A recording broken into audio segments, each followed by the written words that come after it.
We have two people, visitors with us. We have Michael Smith. He's an expert in counseling individuals with mental health issues, work and family concerns. Michael Smith served as both Assistant Director of Georgetown University's Employee Assistance Program and as Director of the university's Office of Institutional Diversity, Equity, and Affirmative Action. I bet you loved writing that down all the time. When his wife was diagnosed with early onset dementia, Mr. Smith served as her caregiver. Since her passing, Mr. Smith has devoted innumerable hours to fundraising for the Alzheimer's Association and acting as both a community educator and support group facilitator with families in the VA affected by Alzheimer's and dementia. Our second person is Laura Beyer. She's a native of Alexandria, Virginia. Laura is a program manager for the Alzheimer's Association, National Capital Chapter in McLean, where her role is providing information about Alzheimer's and dementia to residents throughout Virginia, Maryland, and Washington, D.C.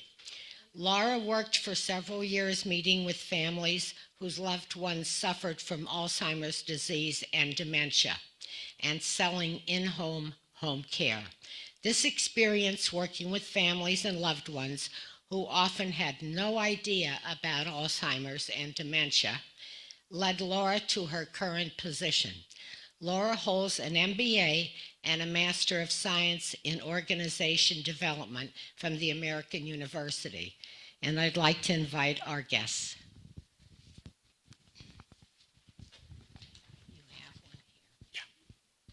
Good afternoon, everyone. Thank you, Dr. Forte, for that introduction. Thank you, Nicole. Delighted to be here to offer you a presentation on the 10 warning signs of Alzheimer's. And as was indicated, we will hold questions to the end, unless you have a burning question and you can't remember it at the end. And so we'll say, I can't remember. Can I raise my hand and ask a question? We have a sign-up sheet that's going around. We just need your name for the purpose of keeping our own statistics and demographics. So this afternoon, we're going to look at the 10 warning signs. What are you noticing in yourselves?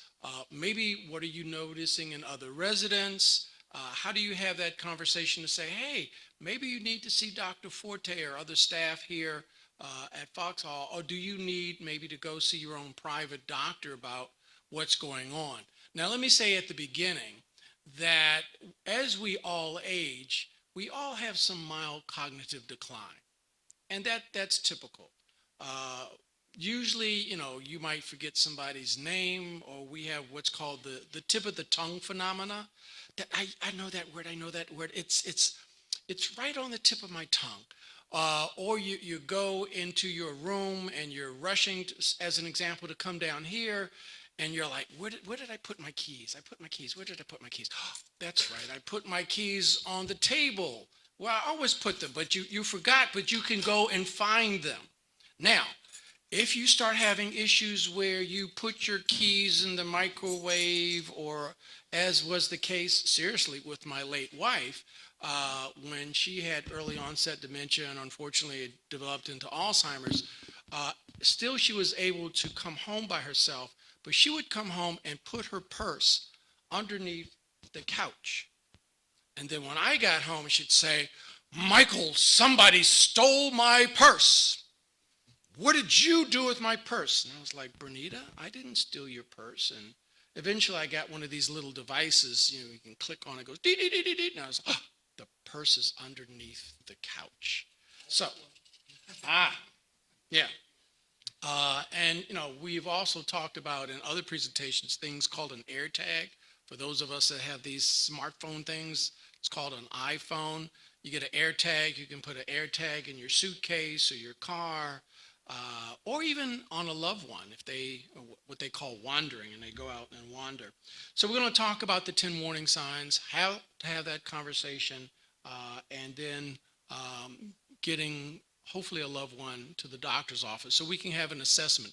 Because the other reality is, um, when we have some cognitive issues, it could be a whole host of other medical conditions that are treatable. Things like if you're struggling with diabetes, maybe you have had a fall, and sometimes a fall, like a concussion, can cause some trauma to the brain. Maybe you have had multiple medications, and sometimes multiple medications can compromise the effectiveness in other medications or cause some cognitive issues.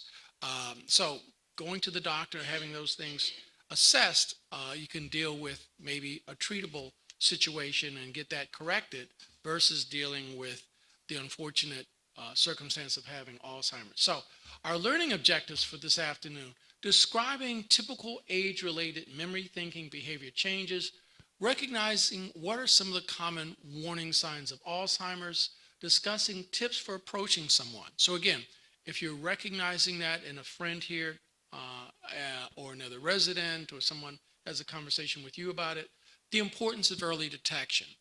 The sooner we can understand what's going on, we can put a name to it, we can seek treatment, some form of intervention.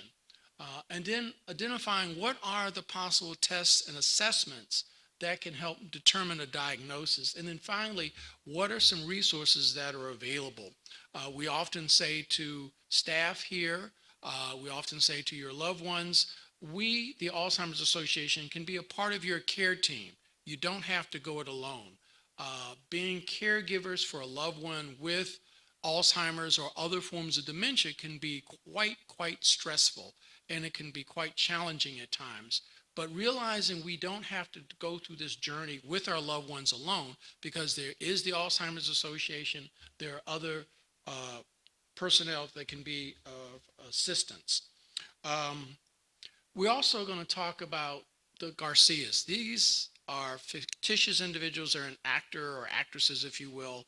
But we're going to kind of go through the Garcias concerns, and we'll kind of highlight some of the warning signs and how they dealt with the situation. So first is Mary. She's a 73-year-old widow. She lives alone. She's a retired teacher. She's very meticulous in terms of how she cares for her house and her mail and that sort of thing, but ends up having things lie about the house, and newspapers are starting to pile up, and bills are piling up, and that sort of thing. And Lydia, her oldest daughter, lives nearby, and whenever Lydia comes to the house, she's like, "Mom, why are the bills piling up? You haven't gotten rid of the Washington Post since like December, and they're turning yellow and brown, and they're just piling up, and what's going on? There's something going on here." And then the other sister, Patricia, lives in another state. Let's say she lives down in Florida. She's often working long hours, but she and the sister are in touch with each other, so that they can find out what's going on with mom, and how they can deal with each other. So here's a text message between the two sisters. One says, "I'm worried about mom. She's losing things," that sort of thing. The other sister says, "Probably it's normal to get a little forgetful." And again, that's true. As we age, it might be normal to forget some things. But if it's impacting us on a daily basis, then that's cause for concern. So I want to just underscore that. From time to time, we might forget somebody's name. We might forget where we put the keys. We might forget, something or other. But if we're forgetting to bathe, and we're forgetting to dress correctly, and you walk out of your room and you don't have your pants on, and the neighbor says, "Oh my God, why is he walking around the center without pants on? What's going on?" Seriously, I mean, those are major things that affect somebody on a daily basis. So the sisters are going back and forth. What should we do? And they do reach out to Dr. Soloway. Dr. Soloway is a real neuro psychologist, neuroscientist, affiliated with the Alzheimer's Association. So let's hear what Dr. Soloway has to say. As we get older, cognitive problems become more noticeable for almost everybody, and it can vary from person to person. Typically with age, people have trouble coming up with the word they want right when they want it. They have trouble remembering names, and they don't think quite as quickly. What's more concerning or what might be the beginning of a memory problem is people have a lot of trouble coming up with words or names, and it's happening more frequently, and the words or names don't necessarily come to them later. And then they start misplacing things, but not just once in a while, because we all misplace things, but more often. And it begins to interfere day to day. That should be a warning sign for people that this might be the beginning of a memory problem. Okay. So just a sense of what Dr. Soloway is suggesting in terms of what happened. So let's move on a little bit. So we're going to talk more specifically about the 10 warning signs. We're going to hear from some experts.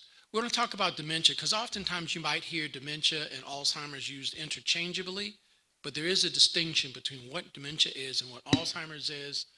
So we'll hear from the two experts, and then the importance of knowing the signs. So don't we go through those videos? Dementia is the umbrella term for an individual's changes in memory, thinking, or reasoning. There are many possible causes of dementia, and Alzheimer's is the most common cause. Other causes of dementia are vascular dementia, which is marked by changes in the blood flow in the blood vessels in the brain. Dementia with Lewy bodies, identified by specific brain changes throughout the brain that include the buildup of a protein known as alpha-synuclein. And frontal temporal dementia, which is marked by brain cell loss in the front sections of the brain or the frontal lobe. Each type of dementia may have distinct characteristics to cause specific behaviors in the individual.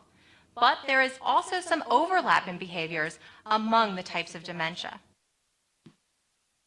Okay, so just to recap quickly, dementia is that umbrella term. It's almost as if somebody says, I have heart disease. What does that mean? Do you have arrhythmia? Do you have cardiovascular issues, vascular issues? Or I have cancer. Well, that's kind of an umbrella term. What kind of cancer? Breast cancer, testicular cancer, prostate cancer. So the same thing with dementia. Dementia is a general term that talks about decline in memory, thinking, and behavior, but there's different types. Okay? So next we're going to hear from Dr. Carrillo.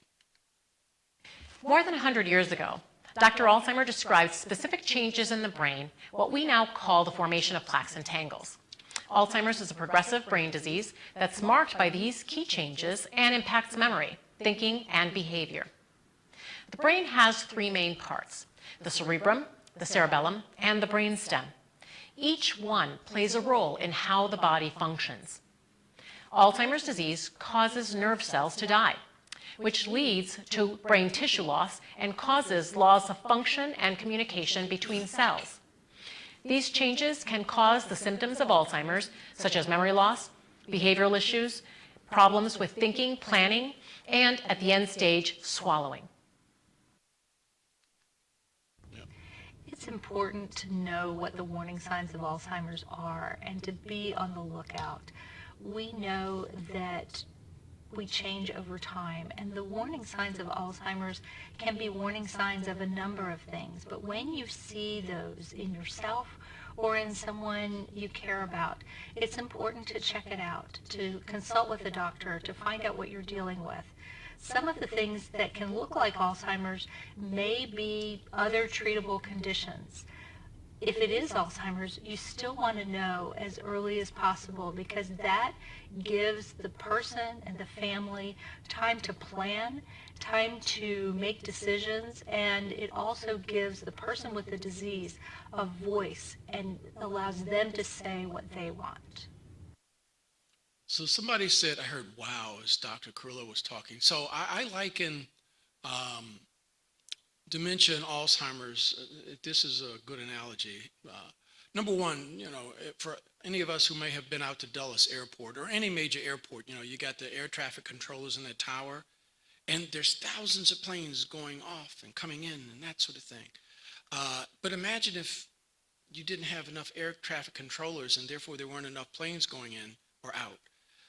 There's a lot of neurons in our brains. There's hundreds of millions. And what happens with these proteins, the amyloid plaques, which is like gunk, it's like sticky, yucky stuff, and it gets in the middle of those neurotransmitters and it blocks them. And it eventually spreads. I don't know if you like bamboo or not. I hate bamboo. I used to have bamboo in my backyard, and it started in this area, and I cut it off at the top, right? And before I knew it, it had grown over here.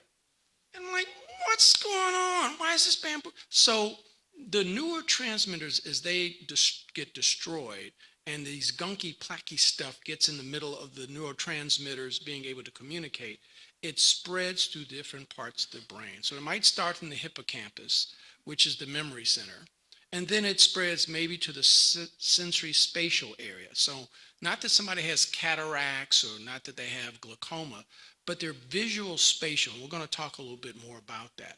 Or it spreads to that part of the brain that deals with behavior. And so somebody who might have been very mild and very polite, and it gets to that part of the brain that deals with personality, and all of a sudden they're like, screw you! Leave me alone! And you're like, whoa, where is this coming from? Or the visual spatial. And these examples that I'm going to share come from my own personal life with my late wife. She was a sweet social worker. Well, like me, she was a social worker. Never cursed a day in her life. And when it got to that part of the illness and that part of the brain that was affecting her, she became very mean sometimes. And she would use language that, she never served in the Navy. She never was on a sailing ship, but she cursed worse than a sailor. And I was like, wow, where is this coming from? Or the visual spatial, in all seriousness. I would be driving, and she would be sitting in the passenger seat, and somebody's merging into the right lane. And I know they're merging into the right lane, but I can only imagine visually, spatially, to her, they're almost as if they're coming right at the microphone. And so she's leaning, and I'm like, Bernita, what's wrong? She's like, the car's going to hit us. And I was like, whoa. Or she would try to go down the steps, and the steps didn't look like steps. I can only imagine to her it must have looked like one long plank. And so the thought of taking one step at a time, or even going up the steps, I mean, it got to the point, me and the caregiver that we had, we literally sometimes would take one leg at a time and move her legs up the steps because she just couldn't figure that out anymore, how to move her legs. So it affects different parts of the brain as where this is going. And unfortunately, it gets to the point, which was again the case with my late wife. We did have that conversation as she had difficulty swallowing. Could we continue to give her solid foods? Maybe we needed, and we ended up doing it, pureeing her food. Thank God we didn't have to put a feeding tube in. Also, it leads to aspiration. So sometimes people have difficulty even breathing. So it just goes through all those parts of the brain. Like I said, it's kind of the analogy of bamboo. It just kind of spreads. And so those tangles and plaques and that sort of thing just spreads. So let's get into the 10 warning signs. And the Alzheimer's Association has created these 10 warning signs just as a roadmap. You don't need to have all 10 to suggest that there's some cognitive decline that's of major concern that needs to be attended to. And it's not a linear thing. Okay, I've got to have 1, 2, 3, 4, 5, or 7, 8, 9, 10. But here they are. Memory loss that disrupts daily life. So again, from time to time, we might forget a name. We might forget what we're wearing for the day. But if every single day you're like, what is today? What's going on? That sort of thing.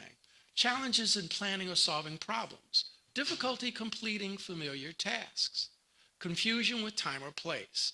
Trouble understanding visual images and spatial relationships. That's what I was talking about with my late wife in terms of either the car coming over on top of us or not understanding how to get up and down the steps. New problems with words and speaking or writing. Remember, I think it was almost now 3 years ago, Bruce Willis. Remember Bruce Willis?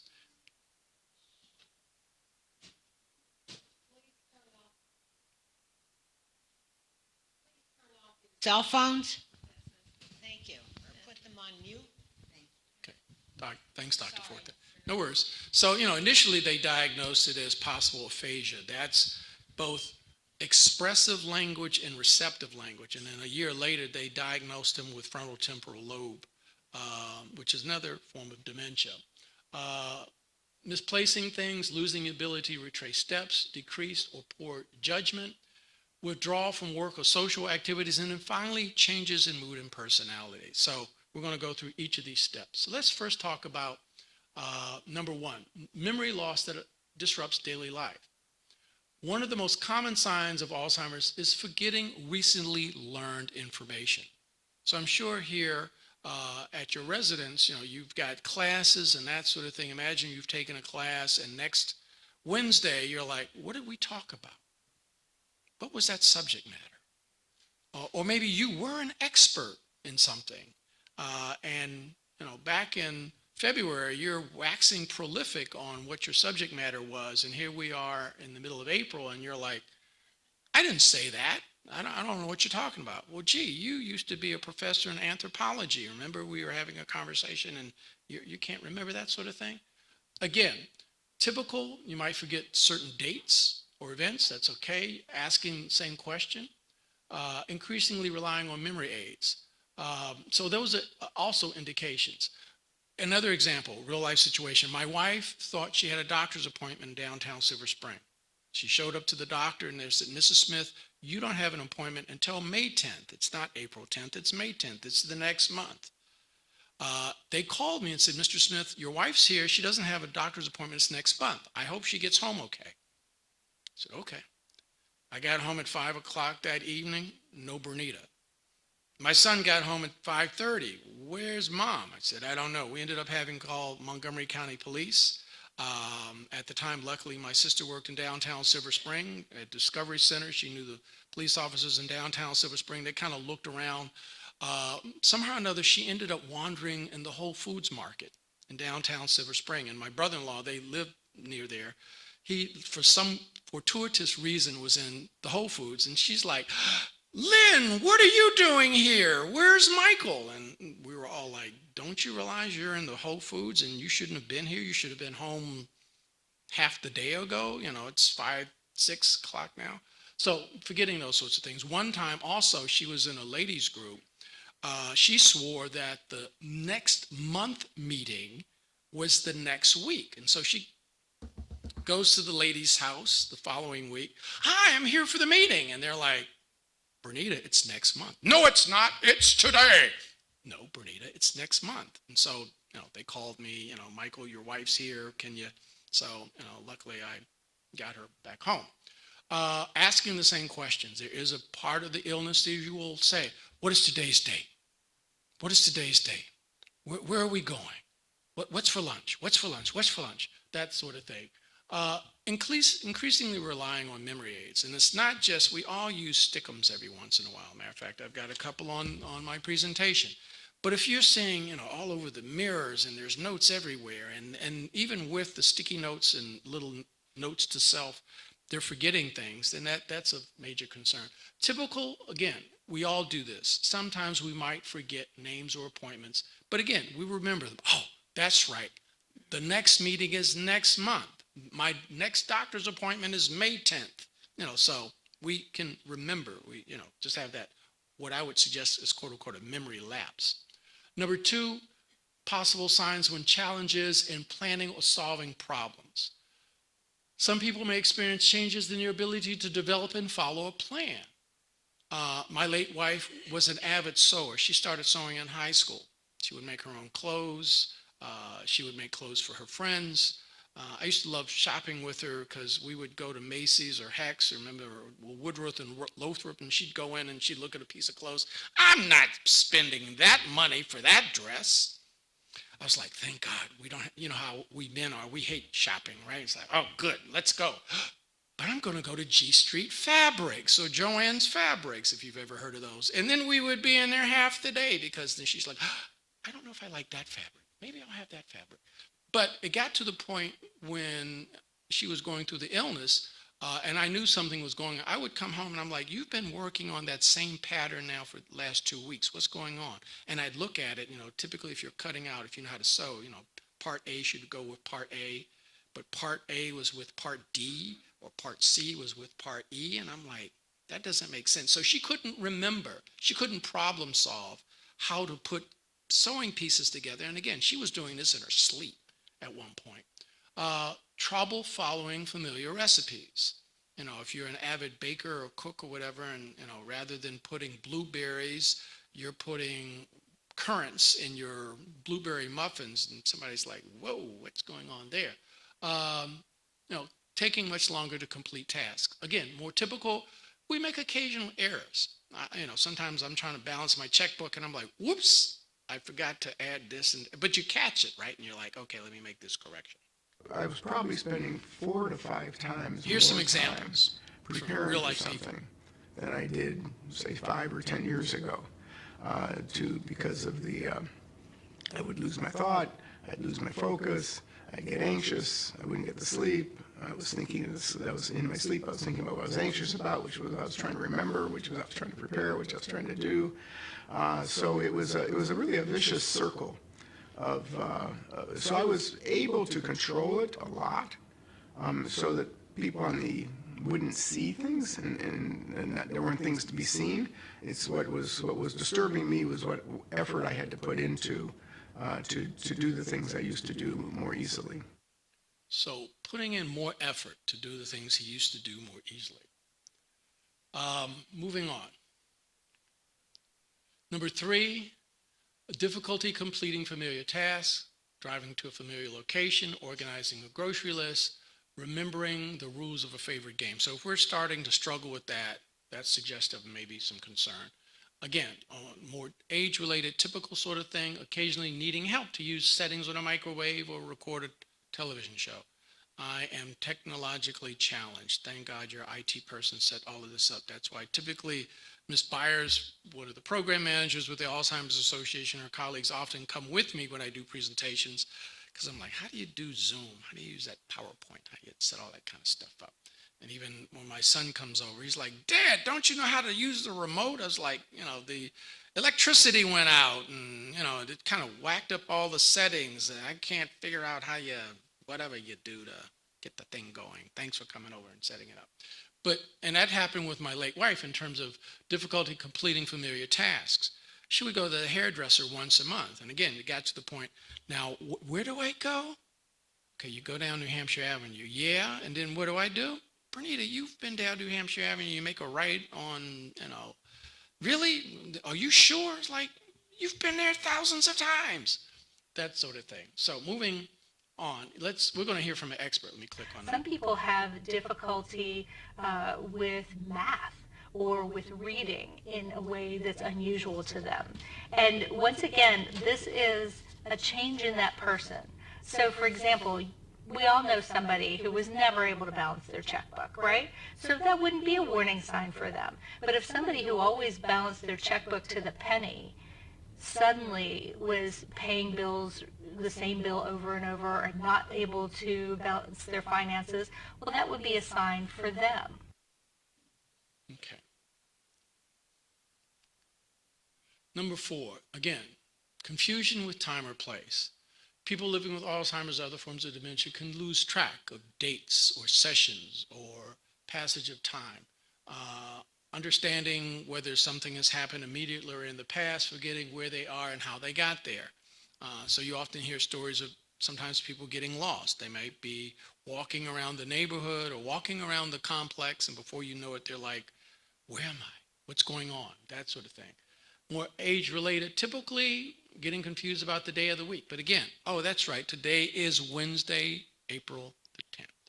So, number 5, trouble understanding visual images and spatial relationships. So difficulty with balance, trouble reading, problems judging distance and determining color or contrast, which may cause increased issues with driving. And I mentioned, those examples with my late wife. Clearly, we might have glaucoma, we might have cataracts, and so they are impacting our vision, and that's more typical. We're going to hear from an expert for a moment, so let's Alzheimer's disease is not just a disease of memory. It can affect other things too. It can affect the way that we perceive what we see.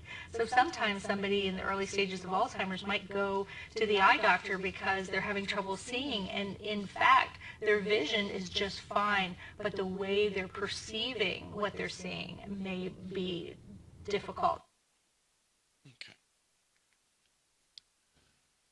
New problems with words in speaking or writing. So again, in the course of dealing with Alzheimer's, there's trouble with joining a conversation because they're, sometimes trying to process, particularly if we're in social groups, trying to process multiple people talking at the same time can be a challenge. And it's not, again, about just hearing issues. Because I know, sometimes if we do have hearing issues or hearing aids, that might be an issue. But getting them adjusted, that helps, or standing closer to somebody can help. But even standing closer to somebody and they can't process, understand, okay, he just said this, and they're hearing the noise of the air conditioning instead, then, they're struggling there. Struggling with vocabulary, again, not being able to say the word that they're wanting to. Having trouble naming a familiar object. This is a clicker, but being able to say, hello, hello. Oh, I thought this was a telephone. I thought, oh no, this is my electric shaver. Wait a minute, Michael, that's a clicker. That's not your shaver. That's not the phone. So having trouble being able to name and even understand.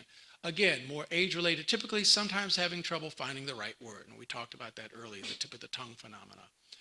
We're going to hear from Phil, another person. The other thing that I've increasingly been struggling with are words, which I've dealt with words my entire life, as an avid reader, as a reporter, as a writer.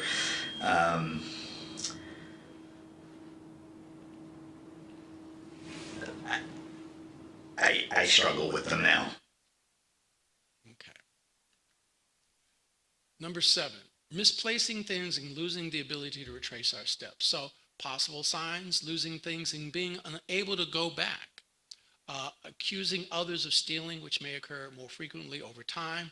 Again, we talked about this earlier, we might misplace something, but we're able to go back and say, oh yeah, I left my keys here, or I left my purse there, that sort of thing. We'll hear from an expert. So some people wonder if they lose their keys or their glasses or their purse, is that a sign of Alzheimer's?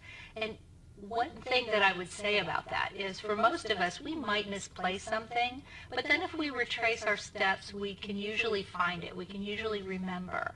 For a person with Alzheimer's, sometimes they're not able to retrace their steps.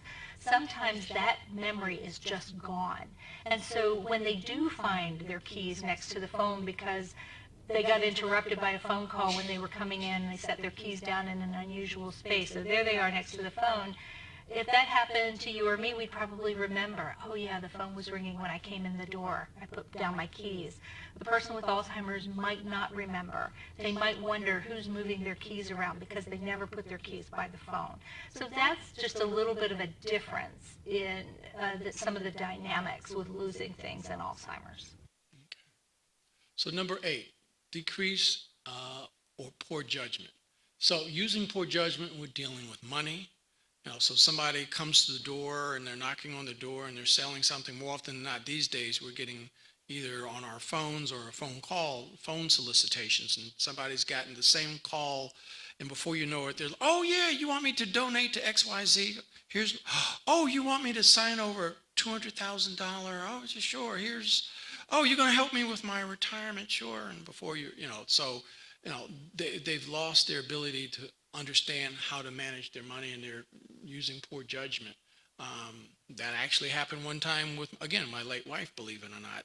It scared the heck out of me. I came home, and I don't know how or why, literally, and this was 2009, a door-to-door vacuum clean salesman. I didn't think they existed anymore. I came home, and a guy's in the, I'm like, why did you let him in? He was such a nice man. I was like, oh my God, get out of my house. What are you doing? We don't need any vacuums, that sort of thing. So we make bad decisions every once in a while, neglecting to change the oil in our cars, or that's right, the bill came in the mail, 30 days late. Let me just quickly call or do it online, that sort of thing. So we'll hear quickly from Teresa, another person. The way I kept my house, and all of a sudden, everything was okay with me. It's like, oh, it's a pile, I'm tired. So my dining room table usually looked like it was someone's office, because I always would say I would do it tomorrow. And then my bedroom, as far as clothing, I would just put it in a corner, put it in a chair. And all of this is just, I wouldn't say it looked like I was a pet wreck, but really I was, because I never threw anything away. I always would say, I'll get to it, but I never did get to it. So just the way of my standard of living, it was actually decreasing. Okay. So number 9, Withdrawal from work or social activities. A person living with dementia or other forms of or Alzheimer's may experience changes in their ability to follow or hold a conversation. So they end up withdrawing from hobbies or social activities because it's not that, my mom's 90 years old and she used to love going down to the senior center, but a lot of her friends, unfortunately, have passed away. And some of the staff, I remember Miss Johnson, she was such a nice lady, and now they've got Miss Jones, and she's such a meanie, and she won't say, come to the activity. She's screaming at us, sit down, do the activity. My mother's like, I'm not having anybody scream at me at the age of 90. She's being disrespectful. I'm not standing for that. I'm not going down there anymore. And I'm like, okay, fine, I get it. But my mom has her list every day. She's calling her friends or relatives, and she keeps herself active, or folks will stop by. Would you like to go on a trip, Mom? I'm 90 years old. I don't feel like traveling anymore. And so, she's got her reasons why. And we're like, okay, fine. Stay home. We'll just go to dinner or whatever. But if people who, again, were majorly social and they're now withdrawing from things, if they're withdrawing, I don't know if you guys have pickleball here or bridge champion, and now they're like, I don't want to play bridge anymore. I don't want to do pickleball. I don't want to do anything. Just leave me alone. Wow, but you used to be so social. What's going on? Again, they may have trouble understanding the game. They may have trouble communicating, and that's what's going on. Again, more typical, sometimes feeling uninterested in family or social engagements. And that's kind of my mom these days. She's just like, I got my routine. I call your aunt and I call my sister or whatever. And, So we'll quickly listen to an excerpt. One of the most common changes, and early on, is the person's comfort zone shrinks a little bit, and then that gets worse throughout the course of the illness. So they're less comfortable going out, they're less motivated to do things than they were in the past. So there's some change in day-to-day functioning that way. I think people also lose confidence in their cognitive abilities, because they may not recognize someone or know their name or find the right word, and they'll feel awkward, and they don't want people to notice that, so they feel more comfortable at home or in situations with family where they're very, very comfortable with that wouldn't concern them. So people tend to withdraw a little bit and be less outgoing. That's can be one of the early signs of Alzheimer's. Okay. And then finally, number 10, changes in mood and personality. People living with dementia may experience mood or personality changes. They may become confused or suspicious, depressed, or fearful, getting easily upset at home. Again, more typical, developing very special and specific ways of doing things and becoming irritable when the routine has been disrupted. Okay, so we're going to hear from this expert. Another early sign of Alzheimer's or dementia is subtle changes in behavior. So all of a sudden, the family may notice the person is more easily irritated, or more impatient, or a little moody, or have a shorter fuse, or more anxious. Now, there's lots of things that can cause that, but often that can be an early symptom of Alzheimer's or go along with the early symptoms of memory loss. Okay. So again, those are just the 10 warning signs. Now, we'll go quickly back to the Garcias. How do you interpret those signs, and how do you decide the next steps? So here the sisters, again, they're texting each other. Did you see the warning signs? They did, but we still don't know what's going on. Mom's showing a couple of the signs. How do you know if it's serious or not? And so let's go back to Dr. Salo, the actual Memory is not all or none, especially when there are early symptoms or signs. So on a good day, people might function very well and not really no one notices there's a memory problem. But on other days, especially if they're tired, then things become more noticeable. So memory is variable. It's not all or none. And then there are different type of symptoms that develop for each person. So some people may have trouble with language, may have trouble with organizing themselves, may have trouble navigating while driving, and other people don't have the same symptoms. So you don't have to have every symptom of Alzheimer's to be concerned. And I think the most important thing is determining what has changed from that person's normal level of functioning. And usually people have a pretty keen sense of, what they can normally do well. And then when they either they or the family notice that there has been some change from that usual pattern of functioning. That should be a warning sign to people, but they don't have to check off all the boxes. So just to reiterate, every single individual is going to experience dementia or Alzheimer's in a different sort of way. It doesn't have to be all 10. It could be 1 or 2 symptoms. And it's important not to do the comparison game. Oh, Mrs. Jones, she's got Alzheimer's, and she's, she can't do this and she can't do that. Oh, but I understand Betty Sue's got Alzheimer's too, and she's just the belle of the ball. Why is Miss Jones so bad? So, don't do the comparison thing. It's going to affect each individual person differently. They may not have all the signs. They may not go through the signs in the same way or process. Okay? So, just a quick recap. These are a guide just to tweak your interest in saying there's something going on. Am I noticing these things? And we've got information in the back, some handouts and pamphlets you can take with you. Again, individuals are going to experience multiple or one warning signs in varying degrees. If you notice these signs in yourself or someone else, it's important to see a doctor because, again, as I mentioned earlier, it could be something else. Sometimes if we're diabetic and we're in an insulin episode and our sugar has spiked or not, believe it or not, urinary tract infection sometimes can cause cognitive issues and confusion, that sort of thing. If you're not taking your medicines correctly, that might have some issues, that sort of thing. And all of those things are treatable and correctable. I know a few years ago, a dear colleague of mine was very concerned about her mom down in Florida. They had just introduced a new medicine, and that medicine was in competition with another medicine, and her mother immediately showed signs of, what's going on? Where am I? I don't understand, and all that. And she went down to Florida, had a consultation with the doctor, and her internist didn't know that her orthopedic guy had offered another med. And when they consulted and said, okay, let's stop this med, and as soon as they stopped that med, her cognitive function came right back. So go see a doctor. Importance of early detection. Okay, let's talk about that. Let's first hear from an expert. It's a very interesting phenomena that people who have memory problems are often less aware of it than family members or their friends who know them well. One of the reasons for that is our ability to monitor ourselves, which is an important part of brain function, decreases when we start having memory problems. Not in everybody, but commonly, and more than half the people with memory problems. And so the person is just not keeping track of the trouble they're having day to day. But the family members are, paying attention. If they're paying attention, they see, boy, this is starting to happen a lot, and the person's not aware of it. So the family's more aware, and they may talk to their loved one about it, and they say, I've noticed you've been repeating yourself.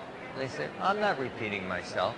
And that could either be due to the fact that they're not aware of it, or they may not want to acknowledge it. Okay. So we're going to skip those 2 videos just to move along to the 10 steps to approach memory concerns. So we've had the 10 warning signs. These are guides. Each person's going to experience them differently. But now that we're noticing, they're not remembering person, place, and time, that they're not doing things that they have done in the past and they're very expert at. They can't recall words, that sort of thing. How then, out of a sense of love, respect, and concern, do we have that conversation?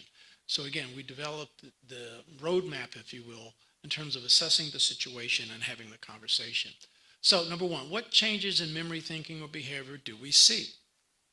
Is it that they are, again, putting the keys in the microwave or doing weird things that they typically would not do? Or they're coming down for breakfast at 5 o'clock in the morning, and you're like, wait a minute, I don't think, we don't start breakfast until maybe 6 or 7, or, they're sitting there waiting for the cab or the Uber, and nobody's called an Uber for them, or they're sitting there saying, I want to go home, and wait, but this is your home, this is where you live, that sort of thing. Maybe something has happened. Again, did they fall? There's a brain trauma. There might be a stroke. So figuring out what else is going on. They're under stress. Maybe there has been a death in the family, or maybe a change in the family circumstance. And so that's creating stress or depression. Sometimes depression and anxiety, if it's severe enough, can also cause some cognitive challenges and issues. Number 3, Learn about the signs and benefits of early diagnosis and detection. The sooner we figure out what's going on and we can get them to the doctor, the better we can understand what's going on. Is it something that's treatable? Or can we come up with a course of treatment that can help manage the symptoms related to dementia and Alzheimer's? Number four, has anyone else noticed the changes? And so having that conversation, don't keep the concerns you're having. Hey, did you see Doris the other day?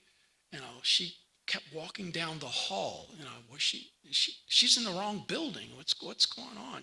Oh yeah, I've noticed that too. Maybe we need to have a conversation with Dr. Forte or with Nicole. So having some conversation here, even at the facility, at the residence.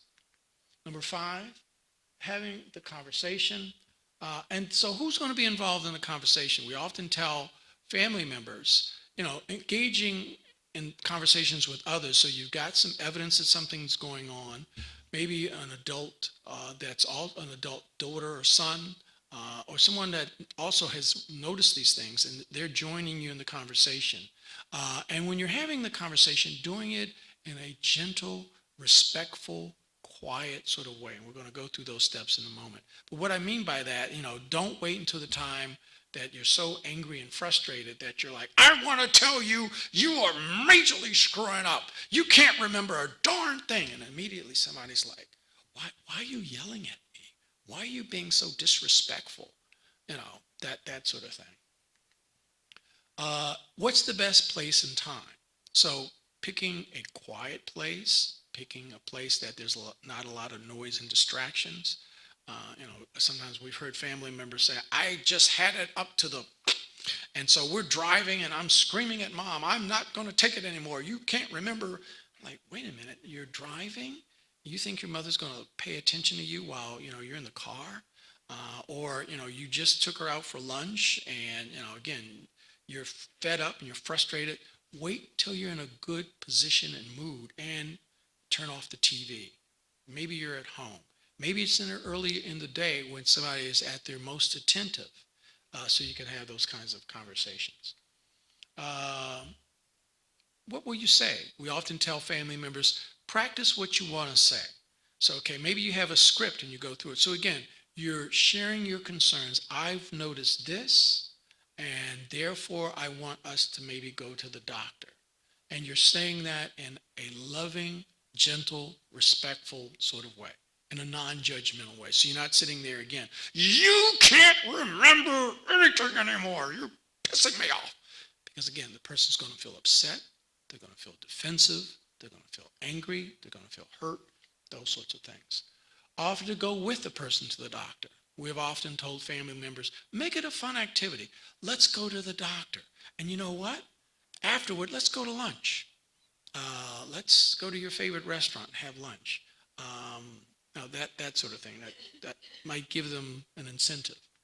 Number 9, if need be, you got to have multiple conversations. And we hear from family members sometimes, I've had that conversation with mom, dad, grandma, whomever. I told them all of my concerns about their memory and thinking, and they forgot. And, they used to be able to bake and they can't bake anymore. Or they went walking and they got lost, or we had to call the police because they, and they should get it.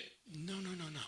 It's not going to be a one and done conversation. It's going to be multiple conversations. And again, every single time you're doing that, doing it in a respectful, gentle way. So eventually, and you're partnering with them. Did you notice anything about your memory or thinking, mom or dad or grandma, whomever? Yeah, now that you mention it, I think I'm having some trouble. You know what? Let's go to the doctor and figure this out. Maybe there's a medicine. Maybe there's a medical condition that can be treated. Or the doctor can help us figure this out and we can do something about it.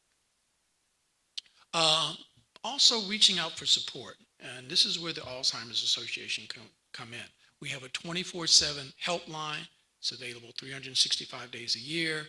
Our counselors are trained folks, and they also can provide language assistance. So Hindu, Arabic, Spanish, Greek.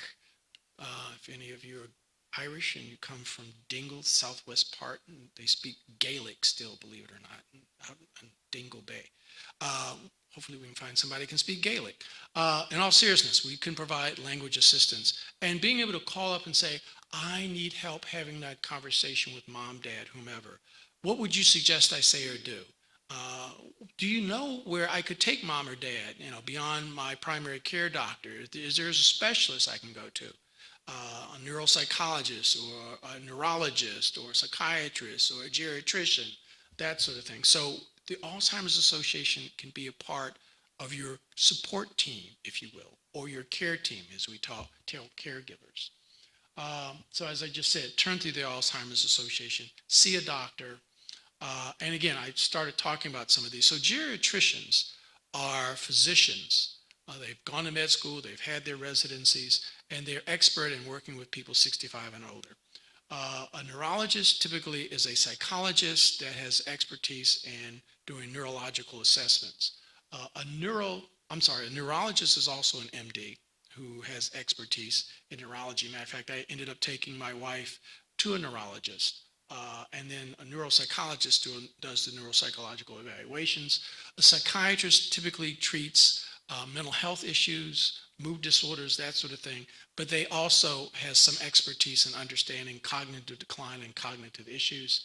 And then finally, a psychologist, again, they can do some general assessments. Sometimes there's something called a mini mental status exam, which may have some additional components that can help assess what's going on. What's person, place, and time. I'm Michael Smith. I'm in Foxhall. Today is Wednesday, April 10th. I'm not wearing a suit. You all are lovely people. Okay, so you know where you are, Michael. Can you draw a circle? I can draw a circle. Can you put the hands on the clock and give me 5 minutes to 12? Draw me a box and can you draw? So, that sort of thing. Those are ways we can assess, in addition to things like an actual spinal tap, to ascertain if there's a buildup in what's called amyloid plaques. What's the benefit of early detection? Let me skip through this. Ms. Ruth basically talks about this, but for the sake of time, let's skip through this.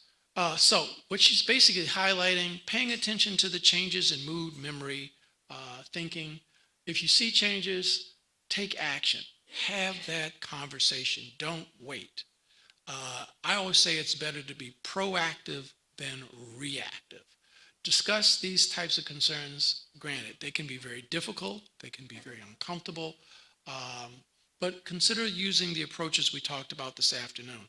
Again, call up the 1-800-272-3900 helpline and say, I'm getting ready to have a conversation with one of my residents or my roommate or another family member.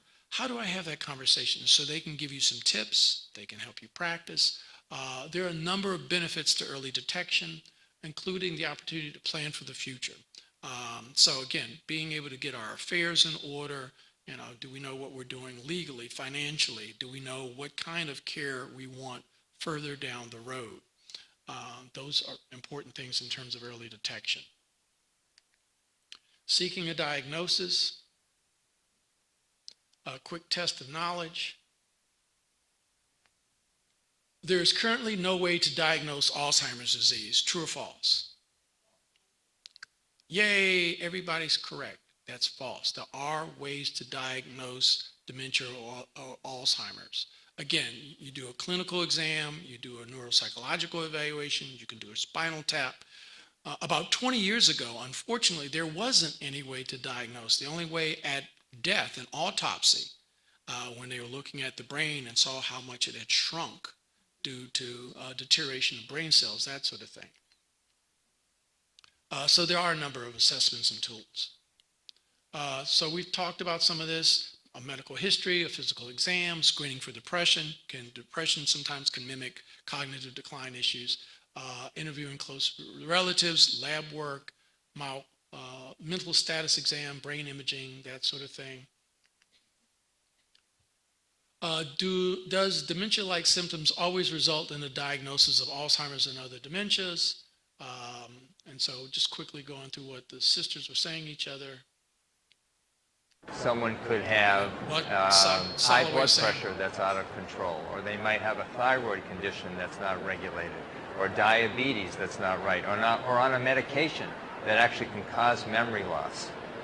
Drinking too much alcohol can make memory worse. So there are a lot of factors that go into cognitive difficulty with aging that some of them can be remedied.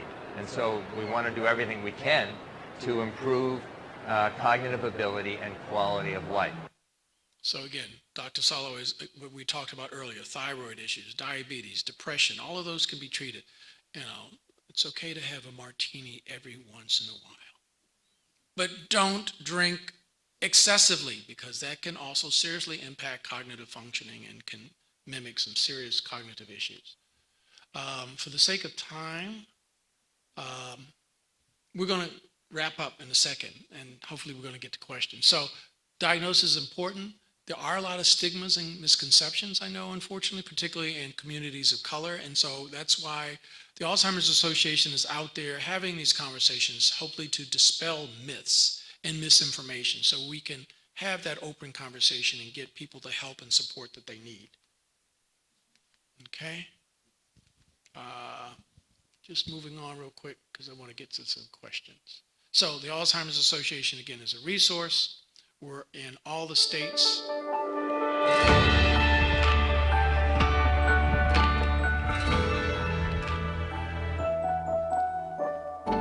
Everything turns purple.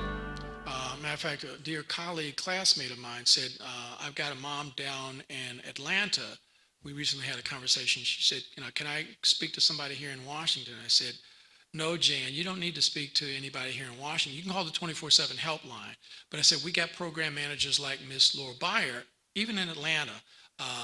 Reach out to the Atlanta chapter, and they can have a care consultation with you and your family about how to figure out what's going on with your mom and provide some resources in that regard.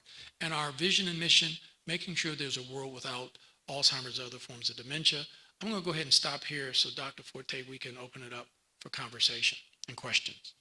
Ma'am, I know you are anxious.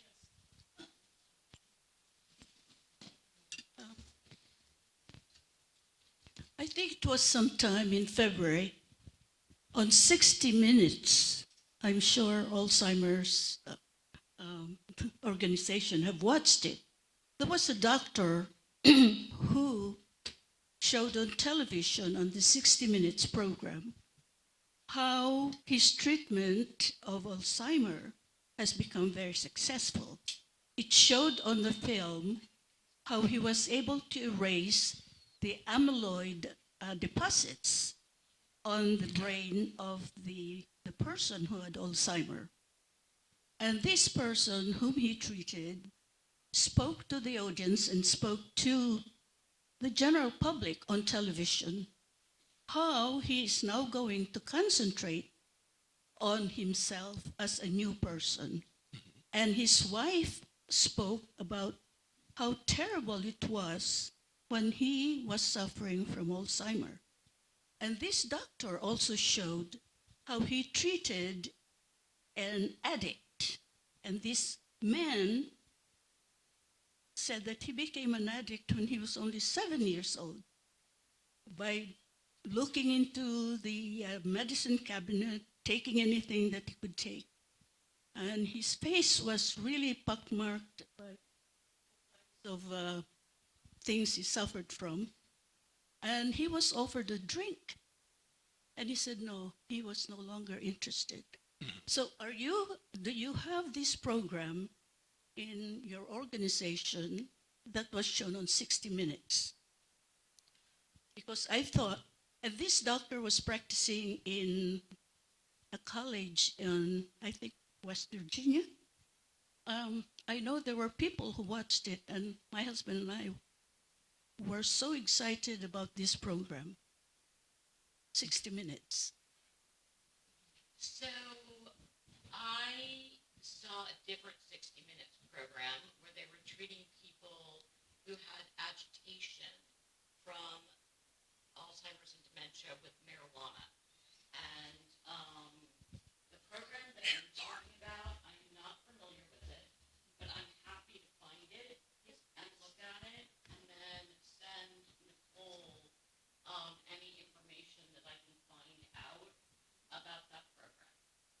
Because one of the residents here was able to take down where this doctor was practicing and also his website. Okay, I will look for that. So you think it was when? I think it was February. I'll take a look for it. Mhm. Thank you. That's, you know what, research, one of the most exciting things that's happened recently is that there have been new medications approved for Alzheimer's. And one of these medications is called Leqembi. And when given in the first stage, it can prolong the first stage. It cannot ultimately change the course of the disease, but it can ensure that somebody stays in the first stage where hopefully, they have moments of lucidity and are able to make some decisions.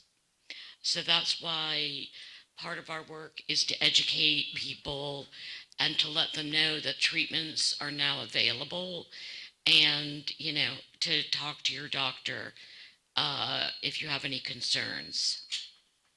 I mean, a quick thought too. I mean, if there were quote unquote a miracle drug or miracle prescription that would cure dementia, uh, one of the reasons we had our president and CEO this morning talking with us about this at a town hall meeting, we would cease to exist, and we would love not to exist, the Alzheimer's Association. But the reality is there is no miracle cure right now. We often see on TV, usually I'm watching the news, whether NBC or ABC or whichever one, and there are all these drugs they keep talking about, and there's these vitamin supplements.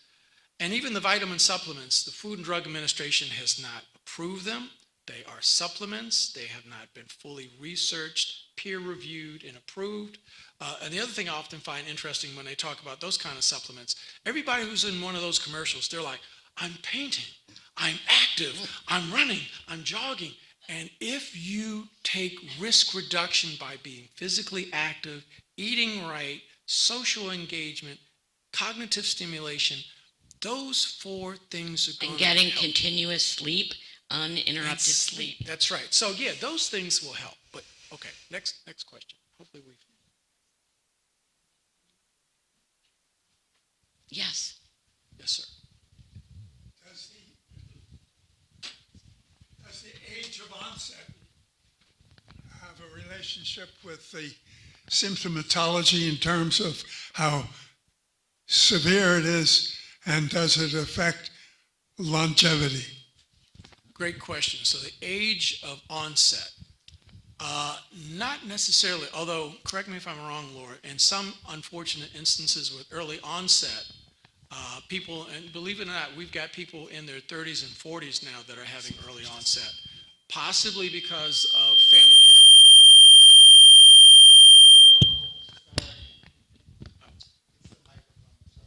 Okay. Early onset, possibly because of family history, or possibly because of genetics, although in genetic situations, it's less than 5% of the cases. It doesn't really make a difference when the diagnosis is made. Some people, later stages of their lives, when they're diagnosed, we see on average people living about 9 to 12 years. Some people can live even into 15 plus years. But regardless of age, it's not going to affect the symptomatology. One thing that we talked about today that I hadn't even thought about is that now that there are increasingly people diagnosed younger, there needs to be changes made to the medical system because, of course, I don't think that a lot of, the benefits that people have when they're retired are different. But now those same benefits are going to be needed for people who are diagnosed at earlier ages or at younger ages. And Laura, I think you hit on an important point, and I'm glad that we talked about it, is the fact that early diagnosis gets the medications and they slow. Yeah. Right, I can turn this one off. and they slow the process. And that's what's important, is that someone go see a doctor, get diagnosed, so they can put them on some of the medications that slows the process. Other questions? The other thing that we talked about is something that is coming down the road are changes to ensure that when people have their yearly physicals, that doctors are doing the cognition testing. That is going to take time to be, not mandatory, but to be something that's systemically done, because it's not being systemically done right now. But that will be very helpful. And additionally, we are, a couple years away from being able to diagnose Alzheimer's with a simple blood test. And that will be huge. Right now, they have the ability to do it, but not the ability to roll it out to the general public. And I think when that happens, that will certainly change a lot of norms and processes. I'd like to say the most important thing to me, having had a father with it and a husband with it, is kindness. Kindness is the answer, everybody. Just be kind to each other. And I'm glad to hear that there's a phone call that'll do it. Mostly I get a lot of mail from your association, and I've never seen one that said, call us. Never. So I'm grateful. Thank you. And you raise a really important point that you will never convince somebody by yelling at them or disagreeing with them. Absolutely. And the most important takeaway is when you are with people who are experiencing some memory loss, be with them where they are, be supportive, and provide a safe space. You want somebody to feel safe and to feel that they can trust you. Are there any sessions that we could be involved in as caregivers or family to help make our loved one more comfortable and to make ourselves more comfortable? I know repetition is helpful to the individual, but I'd like to know, are there techniques in verbalizing with the individual? I don't know. I Certainly speaking at their level, making eye contact, making somebody feel heard, listened to, loved, supported. We have we have a plethora of support groups, both online and in person. And in fact, I'm working with Nicole to get a support group set up here that will also include other people from surrounding communities. I think that would be wonderful. And what would you add? Do you have any of the brochures that talk about how to communicate with a loved one that has dementia or Alzheimer's? I don't, but I can get those. I can bring those back. Because I think the other thing, support groups are critical. I do lead 2 VA support groups, so they're all family members whose loved ones are former military, former veterans, and do talk about in that support group and through the various information. We do have sessions on how do you communicate with a loved one. We call it difficult conversations. How do you deal with communicating with dementia-related behaviors? And again, as Laura said, being gentle, being at their level, not yelling, not coming and tapping somebody on the shoulder and saying, "Hey, Fred!" It would scare me. I'd get down to Fred's level and have that conversation. Join the reality. As a perfect example, one of the women in the support group, the VA support group, her husband was a former Vietnam vet. And one time he's sitting in the living room and he's like, "Leave me alone! Get off of me!" And in the past, she would say, "Joe, shut the hell up.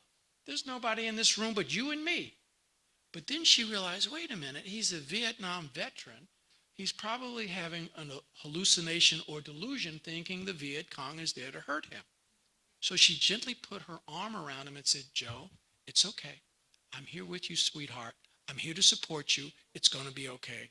And that calmed him down.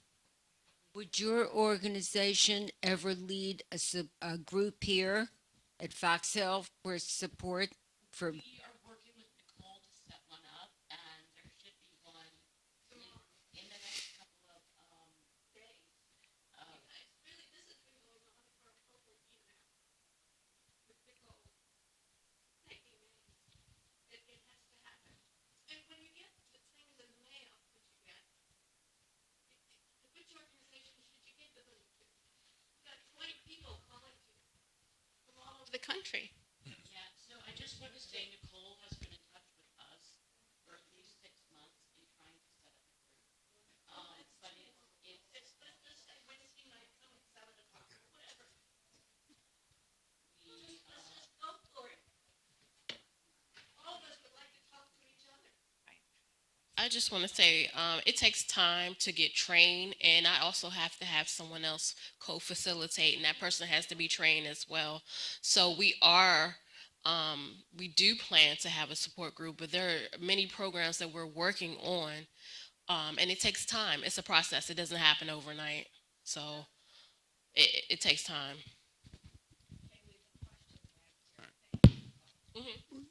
Yeah, during your presentation, you frequently said, "Okay, go to the doctor.